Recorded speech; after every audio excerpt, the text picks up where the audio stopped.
Good evening. Welcome to tonight's Pension Board. My name is Councillor Ashok Patel, Chair of the committee. Before we begin, there are some housekeeping points to cover. This meeting is being live streamed on YouTube. By taking part, you are consenting to be recorded. Please can officers introduce themselves before speaking for the first time, and would everyone please use their microphones. There are tea, coffee, and biscuit available in the staff kitchen next to the reception, and the toilets are on my left-hand side. You will need your HNF security badge to get into the kitchen and other office areas. If the fire alarm sounds, either continuously or intermittently, I will adjourn the meeting.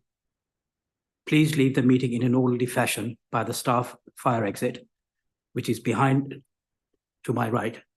Officers will direct you to the assembly point in Riverside Gardens. Right, we'll proceed with the agenda now. Apologies for absence. I've received apologies for absence from Patsy Ishmael. Are there any others? Declaration of interest. Do members have any declaration of interest? No. Right, item 3, minutes of the previous meeting, which actually took place on the 7th of June, 2023. Are the minutes approved, or are there any questions arising? Approved. Item 4, these are the minutes of the previous pension board fund committee meetings. There were 5 meetings which took place from the 7th of June, today's date, on the 13th of June, 31st of July, 19th of September, 24th of October, and the 15th of November. Are there any questions which arise from those minutes?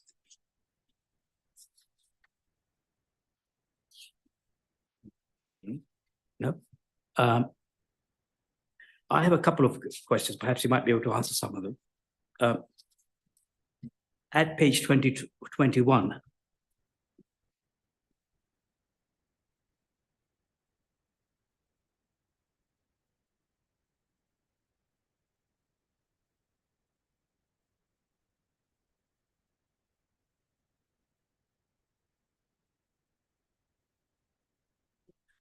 there was a question about the MacLeod statements. And you gave a brief summary of the MacLeod remedy legislation. It's not actually stated in the minutes, but it will be good to know exactly what that entails for the members of this committee, if possible. Sorry, Chair, do you mean a definition of... Sorry, Chair, do you mean a definition of the MacLeod legislation? Yes, and what that entails as far as the pension is concerned. Okay, thank you for that question. So it's with respect to those with final salary benefits. It's an age discrimination legislation whereby those that were nearer to final salary were able to retain that benefit, but those that were further away were discriminated against because they were younger and therefore didn't retain that right. So now the remedy is that when anybody that has membership between a certain period, they will have 2 calculations, one based on their career average membership and one based on had they remained in the final salary pension. If the final salary is greater, they will be awarded the higher pension, and therefore no discrimination will have been incurred.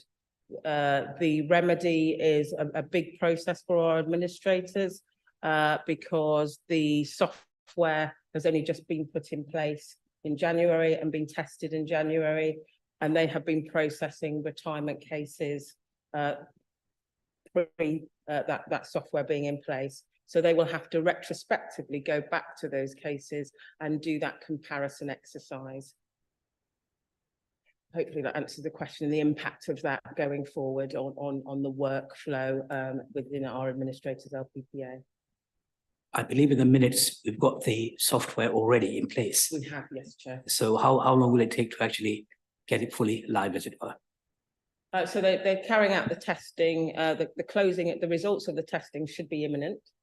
And thereafter, they will put that in place once they have all the legacy data from the respective employers. So some of our employers, there are gaps in the legacy data, so they might not have the full salary history or the full service history. And that will then allow them, having the full case, to say, okay, anybody coming forward, we know we've got all of the information and it's accurate, and therefore we can calculate any retirements coming up, and we can say, yes, you would have been better off in the final salary, or no, your benefits are higher in the care.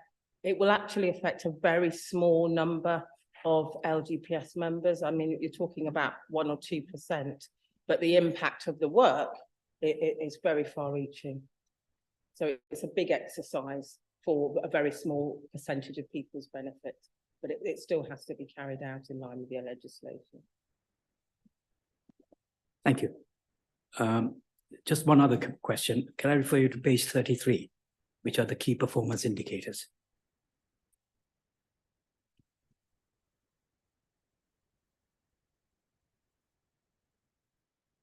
Yes, thank you, Chair. Right. These are the key performance indicators for the period from the 1st of July to the 30th of September 2023, 4-3. I see that Councillor Laura Jones at that meeting expressed concerns that the KPIs were not met across all the case types. Do we have an explanation for that? Because I can remember we had an issue concerning that at the last meeting on the 7th of June as well. Thank you, Chair. I think there were a number of issues that were behind that. So namely, a high turnover of staff. It's very hard to recruit experienced pension professionals across the board at all levels.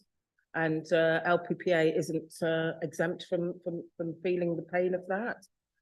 It takes time to then, when you do recruit new people that are going to be have less experience, it takes time to train them, and for that training to be embedded, for that then to follow through in terms of the service provided to clients and the quality of that service. Alongside that, the new software platform took far longer and had far more reaching impacts on their ability to deliver the service than they had anticipated, coupled with challenges from their own software provider in terms of rolling out and improving the system. So it was a sort of an octopus of issues, and you'll see in my paper that we seem to be coming on an upward trend now and coming out of that pain. Thank you. And then there's this letter to be sent to the Managing Director of LPPA. I note that from page 34 that the Councillor Ross Melton is to review it. Again, this was something which was raised 6 months ago. Is that likely to go off fairly soon, or as last time the explanation was that it was being drafted, so at least it's been drafted and it's now with the chair of that committee. Thank you, Chair. So the letter has actually gone off to LPPA. So that went off, I think, in January, and they no, late December it actually went off, and we received a reply from LPPA Managing Director in January, apologising for the service that we have received, outlining some of those issues that I have detailed. I'm happy to share that with the board outside of this meeting, so they have a copy of that. But yes, they replied that they held their hands up and are confident in their ability to deliver and improve the service going forward. That's very encouraging. I haven't, as you said, I haven't seen the letter yet. But does the letter contain any sanctions for future non-performance, such as reduction in agreed rates or things like that? What happens if they don't perform next quarter, for instance? Thank you, Chair. So the Chair and I are of the view that we should allow them to, as overall performance is improving, we should allow them that opportunity to maintain the sustained improvement for Q4, and after that, review that. So we actually have a dedicated meeting in July in which they will be invited to attend and present to us a overview of the last 4 quarters performance, as well as any improvements going forward and initiatives going forward. And I think the pension board are very welcome to attend that dedicated meeting in July to address any issues. The managing director and the commercial director, operations director, will be attending that, and will welcome any questioning or challenge from the board or committee. In terms of sanctions, there are no sanctions, so it's a shared partnership. So it's a non-profit arrangement we have with them. You know, we continue to challenge them and hold them to account for the benefit of our members and beneficiaries. Thank you. That's very encouraging. I think it'd be nice to attend at the meeting in July. Finally, some good news on page 36. I would like to pass on congratulations to the officers and yourself for achieving the Pension Fund of the Year award. So that's very encouraging. Thank you very much for all the hard work. Are there any other questions on item 4? Right, item 5. That's the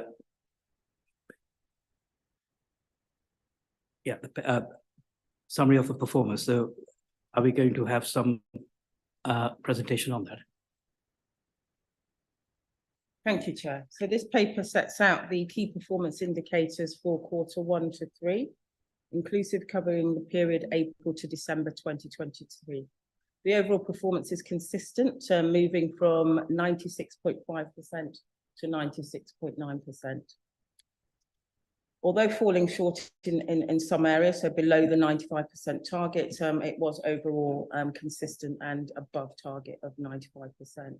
So active retirements, they improved, so moving from 84.1% to 92.1% throughout those 3 quarters.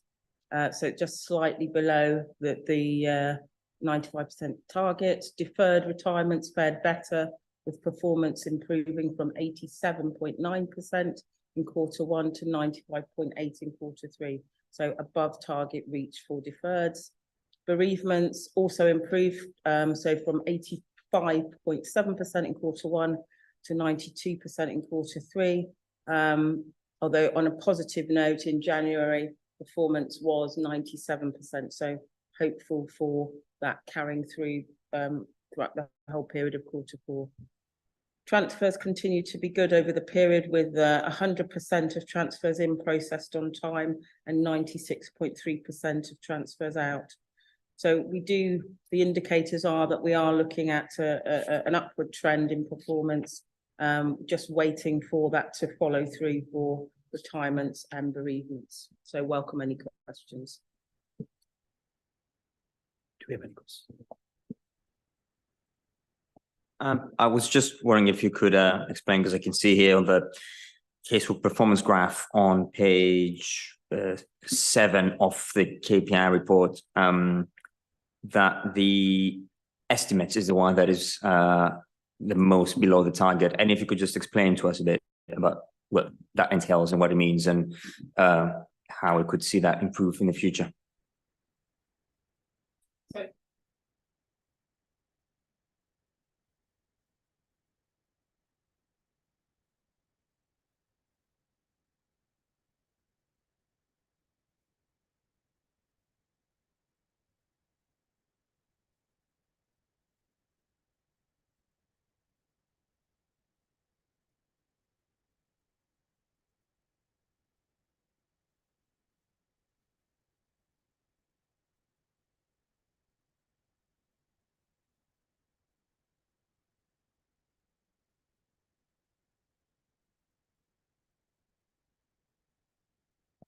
Thank you, Eleanor.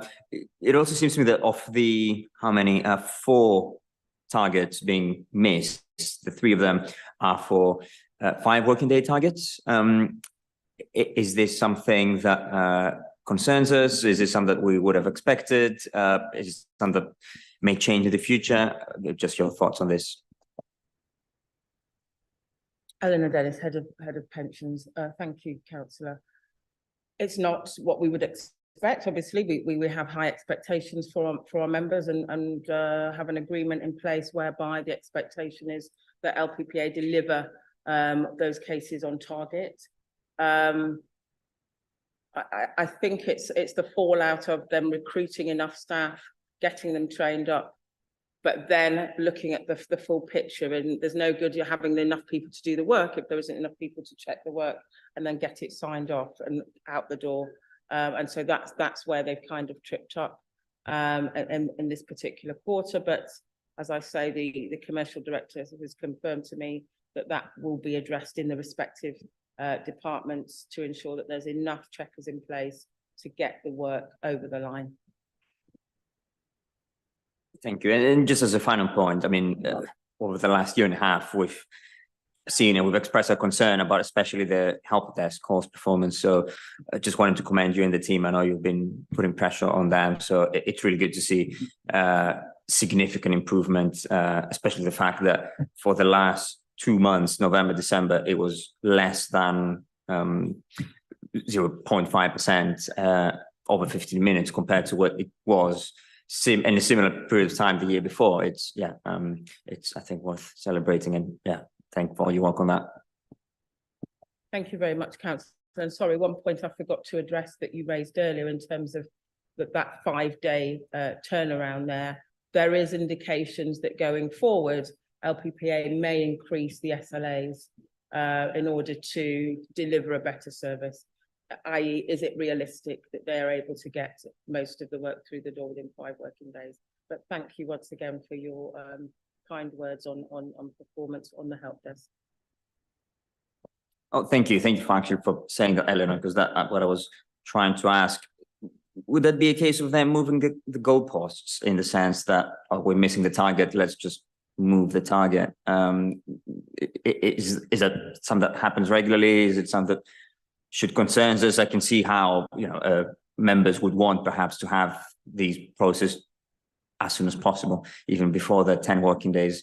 Have you raised any concerns with them on that? Thank you, Councillor. There will be a full consultation with all of their clients if they are going to actually do that. They've just muted that is something they're considering.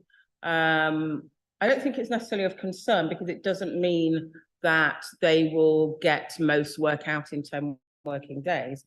It just is about being realistic, and actually in terms of a heavy legislative agenda going forward, the difficulty in recruiting pension personnel, retaining that staff, and generally providing a service. Their right as any organisation is to reassess their deliverables, and actually if it means that we get a better service because they have the room of 10 days as opposed to 5 days, and that they're not making silly mistakes, that quality is maintained, then it should be in everybody's interest, and there will be a consultation. So it won't just be a case of moving the goalposts and us being informed that actually the SLAs are all 20 days or anything like that. It will be a measured approach with some governance and caveats around that.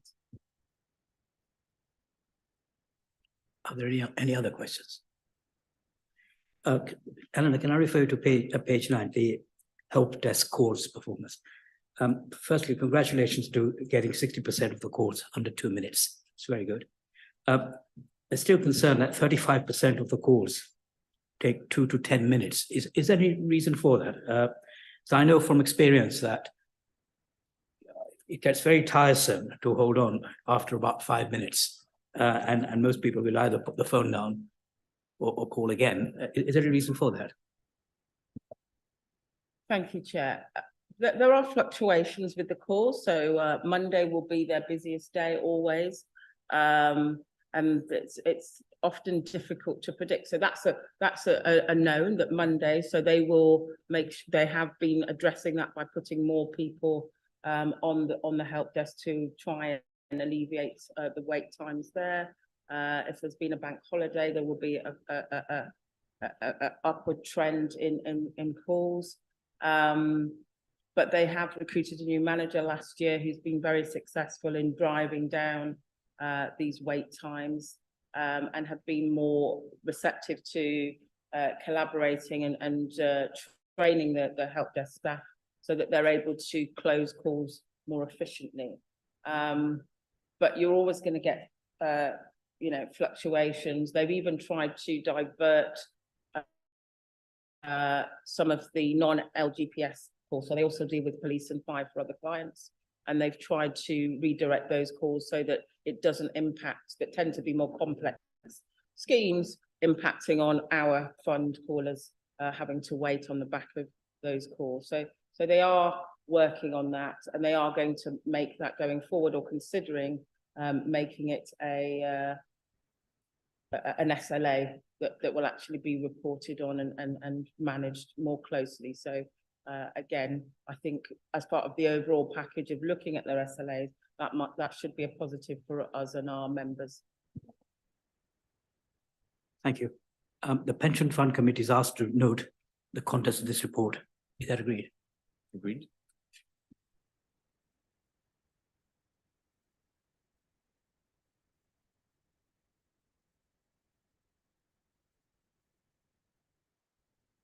Can I ask Eleanor to introduce this item as well? Thank you, Chair. So this paper gives a summary of key activity in the pensions administration and operations function. So there's been increased employer engagement in terms of the number of monthly files submitted. There's been a reduction, as you've mentioned, in terms of the help desk wait times, increased number of members engaging with the portal. So it's been a busy time there. LPPA have also been re-accredited in 2024 with a Cyber Essentials Plus endorsement, which is a government-backed scheme to help organisations fight cybercrime, and they are reviewed in that area by external auditors. So LPP are also, what I do have to add is that they're also proposing to raise their fees by a significant amount for 24-25. They've cited that this is due to increased licensing costs, increased number of members in the fund, and increased cost of resourcing. And this proposal will be shared with the committee in their next meeting in June. And so that is of concern, is that the significant cost there, and will be addressed in the next meeting. I just wanted to bring that to your attention here today. Thank you. Yes, any questions? Yeah, just to ask you, have you been told how much it would be, or do you just expect that it will be by a lot? And when we will have, obviously we'll find out on this committee in June, but when will you know, when will the pension fund committee find out? So the cost is around £100,000, and it will be shared with the committee for discussion in June, so with the June papers.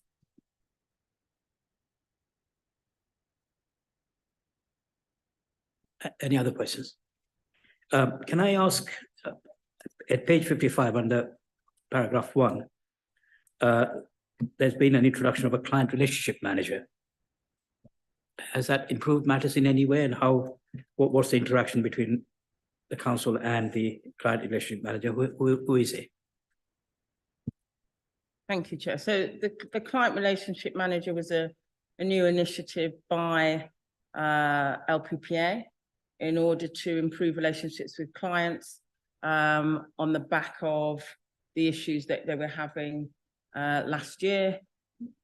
And it has opened the dialogue between themselves and the clients in understanding on a regular basis what the challenges are, what our frustrations are, rather than issues being festering, if you like, and then being escalated to the managing director. It's supposed to be a two-way open dialogue to address issues and share improvements and challenges on their side to improve relationships. So it happens on a monthly basis. For this fund, it's myself and a number of key personnel from LPPA. That has changed recently in January to the operations director, their client manager, and other senior managers, on the back of the letter actually written by the committee to address the concerns of the fund and to ensure the commitment from LPPA that they want to improve the service being received by the Hammersmith and Fulham Fund. Thank you. I note that the budget, the LPPA budget for 23-24 was £468,000. I think you just told Councillor Souslos that the budget's going to be over 100,000 for 24-25. That's almost double, which could be warranted if we were very happy with the LPPA. And I think there is a major improvement, as you kindly told us already. But there may be some people who may take the view that we're actually rewarding even partial failure by increasing the budget by 50%. Is there any way in which we can look at that again? So sorry, Chair, just to correct you, the increase would only be of the proposed increase is for 100,000 more, so not 50%. I completely the point you raised is valid and has been raised by the committee in the past when the last budget was increased. Not all of the proposed cost increases are from LPPA themselves. They're passed down from the third-party providers, such as their software provider, their licensing as well. So that is for consideration by the committee, but happy to relay to them your concerns in terms of that rewarding below target performance. Thank you, Eleanor. Are there any other questions or members? Yes, of course.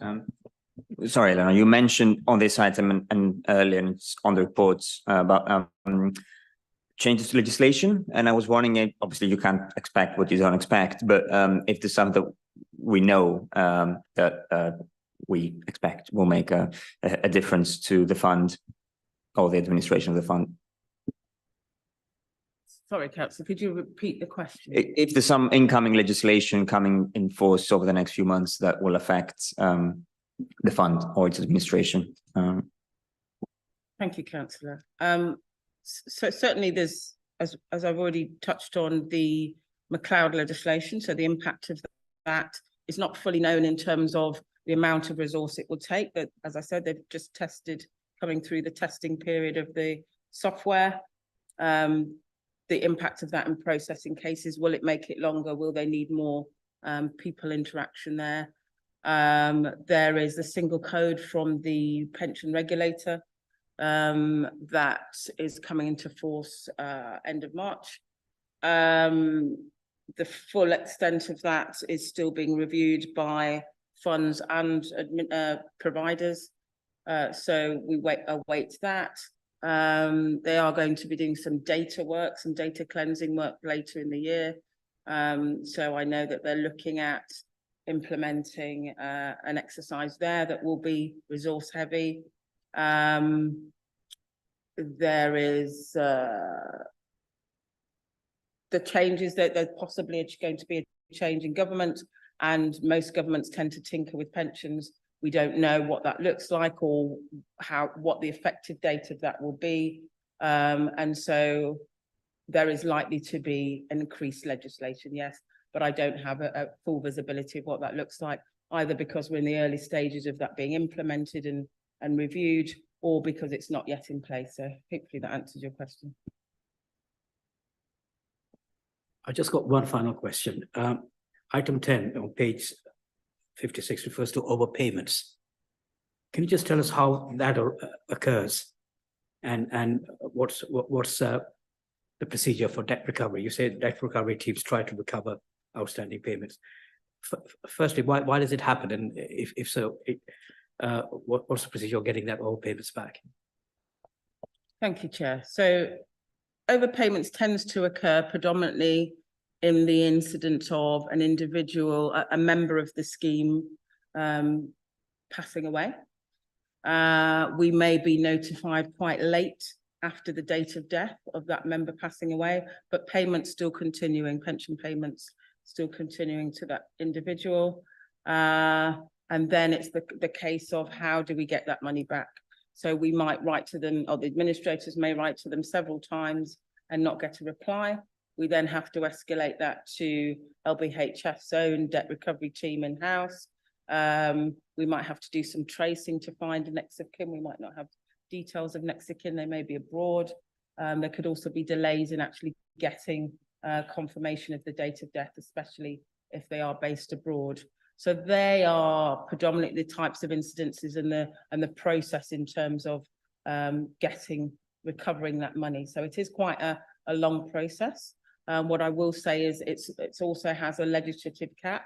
So post 5 years after the date of death, we don't have a right to claim that money back. We have to write that money off. So it's important, even though 5 years seems a long time, that can go very quickly with bereavement cases because of the time lapse between communications.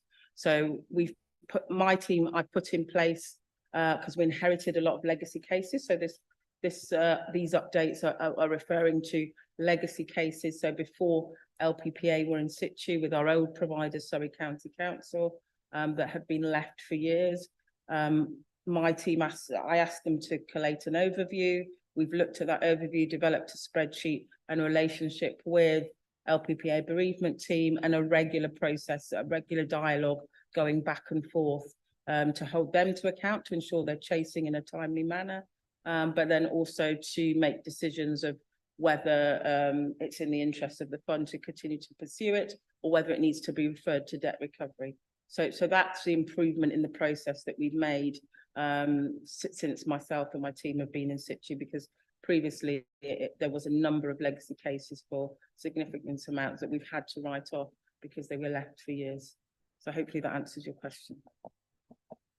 From past experience, I know for a fact that when someone does pass away, it takes almost, assuming there is a will, or if there's not a will, then letters of administration have to be taken out. That normally takes about 6 months or a year. And after that, the estate is normally distributed.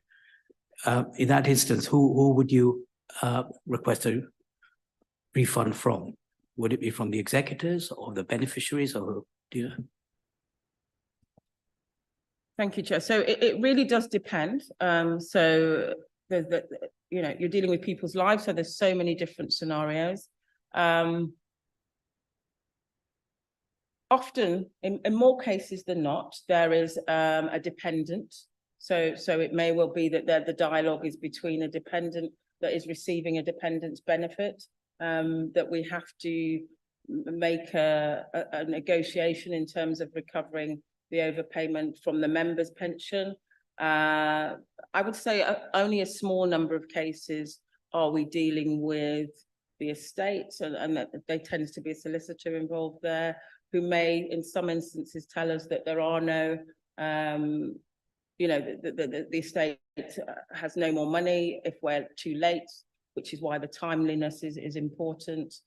So it really does vary. I can't say in particular that we always deal with X individual. It really does vary dependent on a case-by-case basis.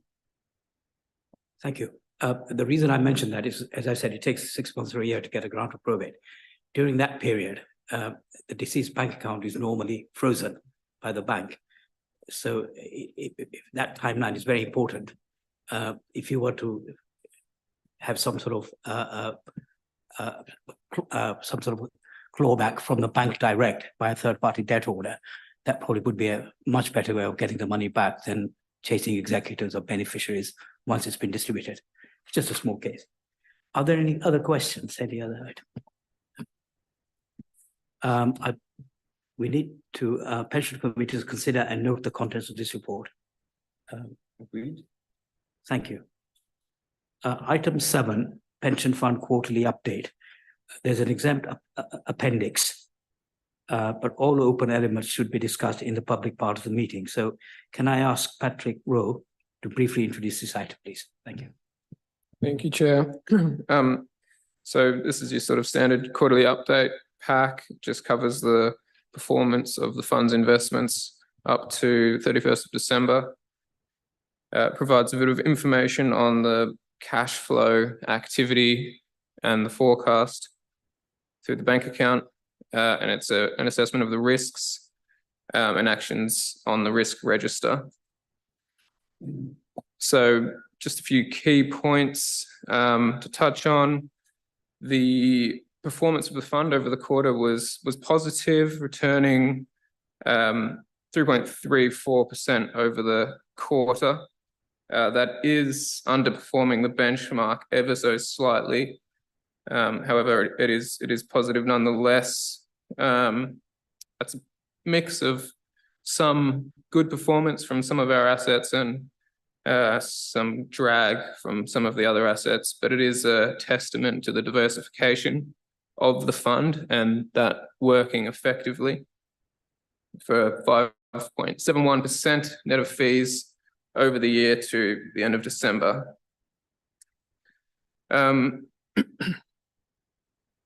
If you've got any specific questions on the cash flow, I can touch on those, but largely cash positive through the forecast on that period. Same on the pension fund risk register. And just to touch on some activity that's happened since September on the investment allocation. So there was a 10% allocation to Allspring Global, who are a buy and maintain bond fund. That commitment has been funded in full.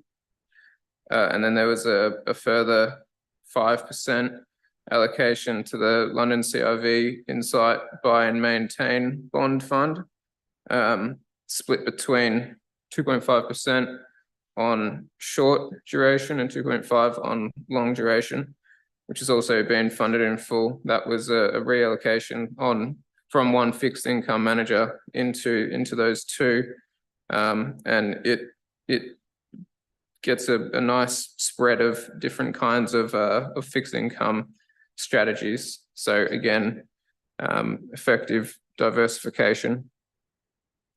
Appendix 1, you can sort of see the various metrics that we measure just at a glance, and performance obviously fairly good there in a relatively volatile market. You'll note that equities have been doing really well, probably surprising everyone, given that interest rates are higher. But what that has meant in terms of interest rates is some of the funds that are a little bit more sensitive to that, such as in the property sector and the ground rents. There's been a bit of a drag on performance there, but overall, quite good performance really through to the year to date in December, which brings the value of the fund up to 1.3 billion, and that means that the funding level is 126%. So again, very healthy. It's a very good funding level. Membership fairly sort of consistent through the year. No new risks or ratings changed over the quarter, and no sort of changes to the LGPS regs under consultation, although the pooling consultation paper went recently. I'm not sure if you had an update on that or had any context provided around what that was. If not, I can briefly touch on that. So essentially the London CIV, it's our pool that we're in, where we, as in the LGPS, there's direction to pool in the various funds, and that happens across 8 different funds over the country. Pooling's been going reasonably well, but the government wants to see more activity and further increases in pooling to really drive the perceived benefits of economies of scale, lower fees, but also the opportunity to invest in some larger scale investments that a small amount of capital might not allow you to access. So the pooling consultation was essentially put out around a number of measures aimed at increasing the rate of pooling and offering guidance on some of the ways that funds might consider how they invest. We put in a response to that consultation, as did the CIV on their own behalf, and the various other funds that we look after. And generally across the LGPS, we didn't favour a lot of the suggestions that were put forward, and that was the message that we really tried to drive home. I think those are really the key points that I did want to touch on, but very happy to take any questions that you may have. Thank you. Are there any questions? Thank you, Patrick. Thank you for the reports, and also congratulations to you for your key role in the awards last year. Just a couple of questions from me. On item 9, about the Aviva redemption, what is the total number of remainder of money that we expect, and how is there any progress as to when we would expect that to be paid back in full? So the sort of rate of engagement that Aviva has had on this over the past sort of 12 months has quite frankly been fairly poor. And we certainly haven't been happy as officers, and the committee have also been fairly dissatisfied really with Aviva. They did suggest full redemption by now initially. Really where we're at with that is a small tranche, having been paid in January, 5 million. Our total exposure is about sort of 25, although during the time that we put in our redemption notice, and now Aviva's had further reductions in value, largely down to probably valuations a little bit on interest rate pressures, but also the performance of the fund generally and the underlying assets. So that's really the key cause for concern in the delays. At the committee meeting, Aviva came along and they were questioned. I don't think that the response they gave was received particularly well. It was really excuses, and that's not what we want at this stage. We want some concrete action. But unfortunately, within the terms of the redemption, so long as they can demonstrate within the first 18 months post-redemption that they're trying to sell down assets and make the repayment, there's not much else that we can do other than constantly engaging with them and trying to put pressure on them to return that capital. But it is being monitored. We have expressed our dissatisfaction with the situation, and we would certainly hope that it's resolved sooner rather than later, and we can reallocate that capital accordingly. Thank you. Thank you. That's very good to know. Just a final point on the dashboard. It says that you're exploring additional data options. Could you just give us a preview of what that may involve? So I think the dashboard is a really useful tool to help bring to life some of the activity of the fund. The underlying data that we were using was quite expensive. And ultimately I made the call that the value for money wasn't there, because the engagement rate of the dashboard, or the use of the dashboard, I didn't believe justified what the cost was. So what we are doing instead is to look at the data that we can actually access for free. The London CRV is really good at providing that data and reporting on various ESG metrics. They send out a quarterly report. It's a PDF, it's a static thing. It doesn't quite achieve what I think the dashboard does. So what we've been trying to do is ask the CIV for, as far as possible, for them to share that information with us in a format that we can then use to build out our own dashboard. We've had a really bright young graduate in the team for the last sort of 6 months, and he's been working on that project. We're trying to create something that's uniform across the funds that we manage. That includes Westminster, KNC and Bexley, all invested through the CIV and all able to access the same data. So he's built out something with kind of Westminster, but ultimately we want to be able to leverage that exact process and then just run it through for Hammersmith. And I think we're really close with that. I think he'll probably actually be able to present an updated version of what that looks like to me in the next sort of fortnight, and then from there we'll look to roll that out and publish something new. That's essentially the why, and that's where we're going. Are there any other questions from members? Yes.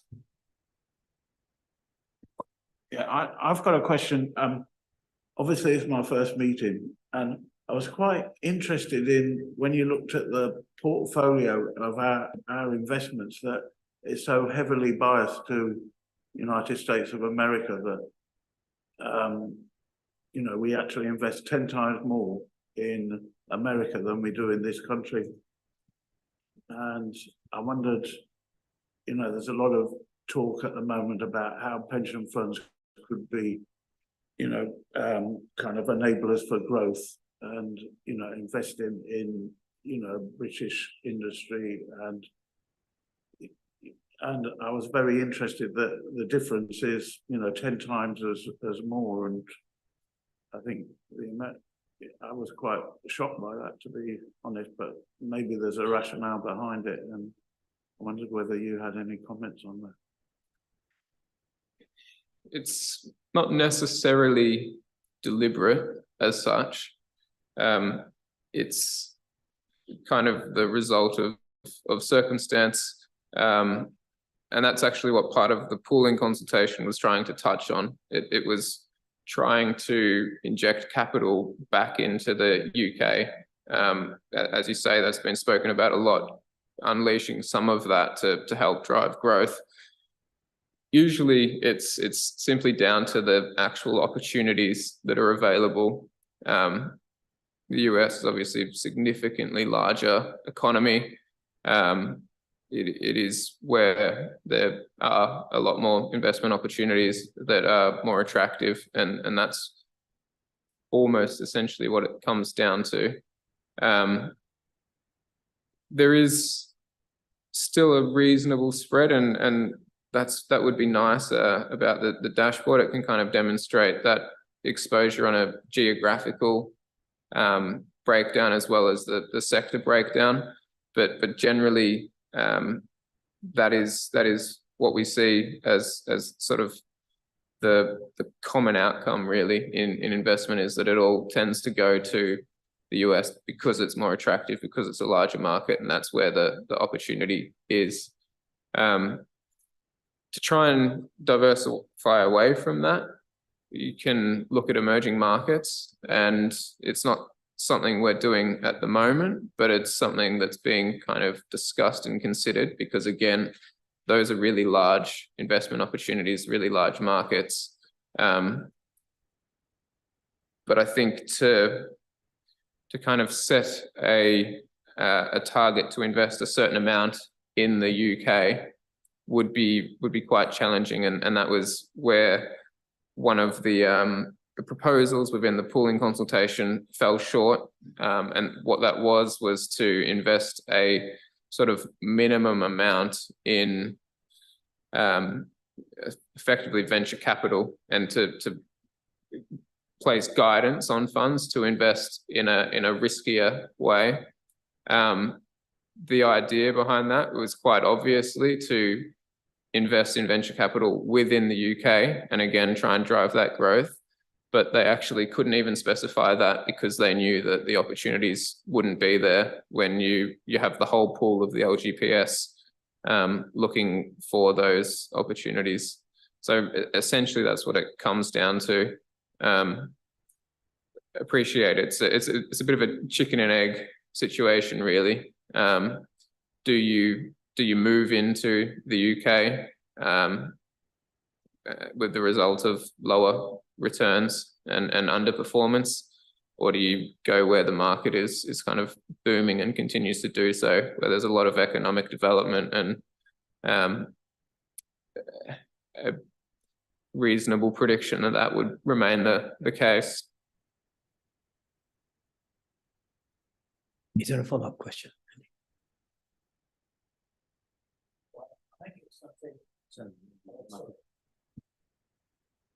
I just think it's something worth exploring, because I do think, you know, there could be a change of government, could be a different kind of emphasis on investment, and you know, it may be something that if we get in, you know, we could be pleasantly surprised that something could come of it.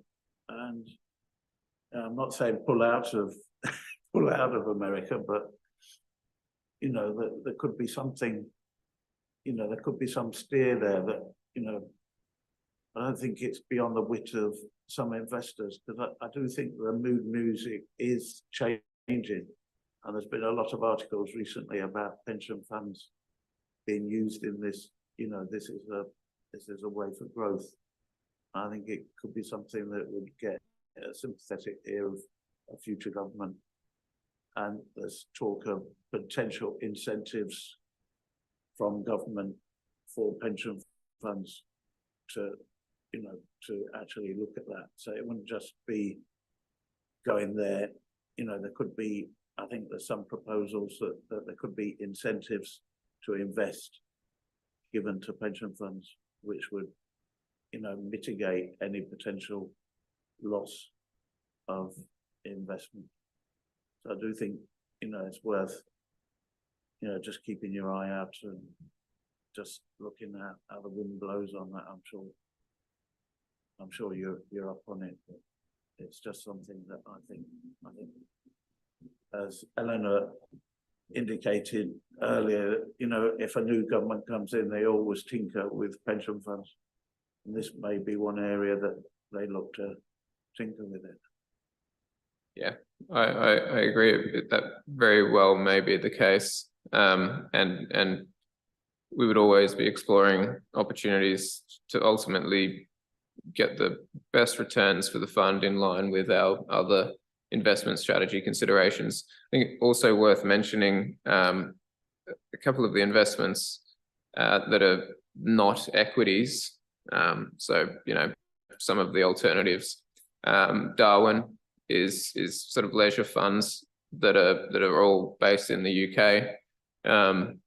So that's kind of helping drive some growth in the leisure sector, I suppose. Man Group, we have an affordable housing mandate with them, and they are building out some affordable housing across various different sites, mostly around sort of southeast of England. But that's a really great investment that's adding to that kind of levelling up agenda. And then Quinbrook as well is a renewable infrastructure manager, and they're not specifically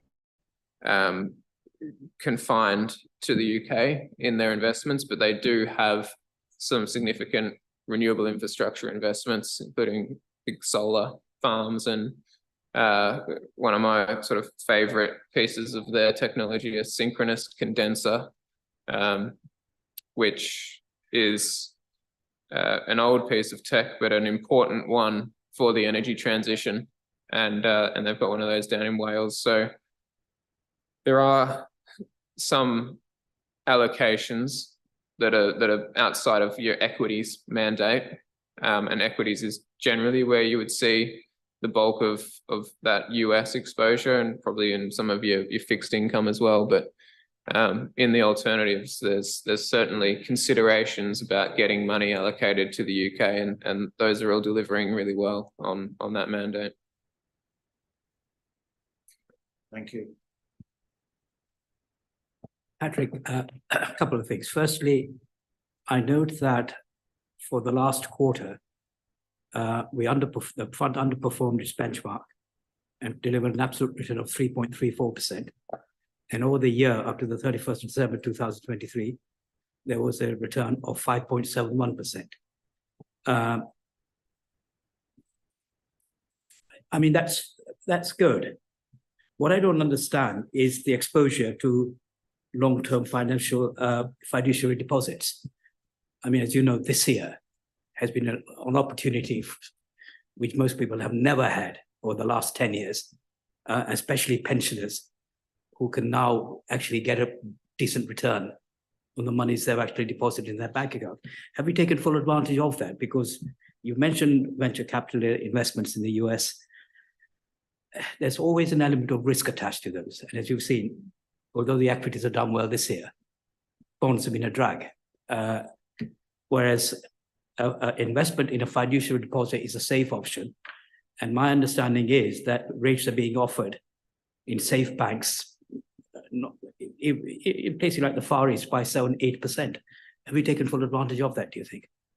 The fixed income allocation is pretty much on bonds, bond allocation, buy and hold. And that's the new allocation through Allspring and the London CIV.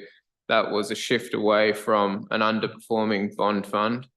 And then we've got some private credit arrangements as well, which is with the Aberdeen Fund or Standard Life.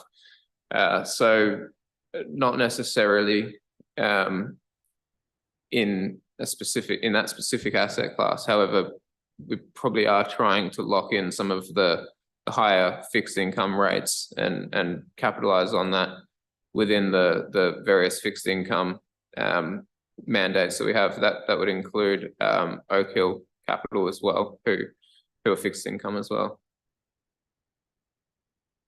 Thank you. I think to some extent we may have missed the boat because, as you know, the interest rates are actually going down now. Look, the other thing is, Patrick, I need to bring to your attention is this performance of Aviva income. I mean, it's incredible that they've only delivered £5 million as at December quarter, and you say another 25 is outstanding. That would leave about 20, although that's based on the sort of original investment. So my understanding is that normally the value is fixed at the date of redemption, whenever that date was. And the fact that the market has been fluctuating up and down, I think I haven't looked at the legal documents, but perhaps it might be worthwhile to get legal advice as to whether we can argue that they have to pay the amount at the date of redemption, not when they get round to paying us, which I believe is now going to be at the end of Q2, which will be June 2024, if that happens. Yeah, it's a really good point.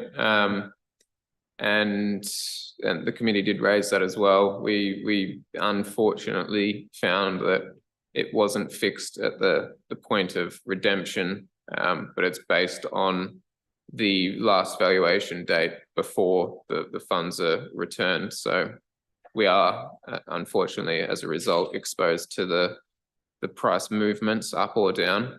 In this case, it's been down, and that's why it's unfortunate. But we have also continued to receive distributions, which helps to offset that to some extent, although it doesn't compensate us for the opportunity cost during that time. Thank you. Are there any other questions? So the Pension Fund Committee is recommended to note the update. Yeah. And item 8 is exclusion of the public and press. I don't think we need to go into that. It essentially covers off the performance. It's exempt because there's some fees benchmarking in there. If you're interested in the fees benchmarking, I can share some information outside of the meeting with you. But the bulk of those exempt reports are essentially what we've discussed in terms of the performance of especially Aviva and some of the other funds.